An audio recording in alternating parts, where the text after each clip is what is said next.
Eu sonhei com você. Eu imaginava sua carinha, a cor dos seus cabelos.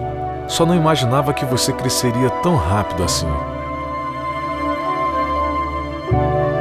Na verdade, eu sempre achei que você precisaria de mim, que seria para sempre o meu bebê.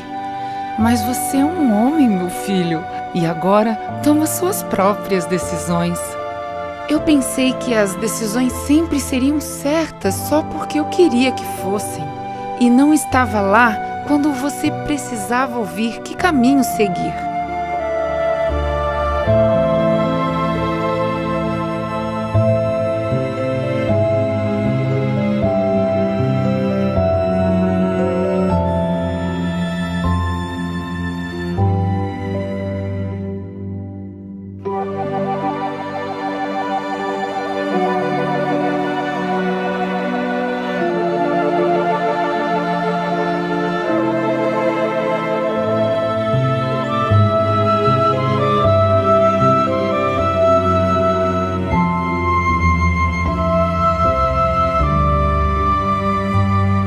Batismo da Primavera. 50 anos sonhando com o céu.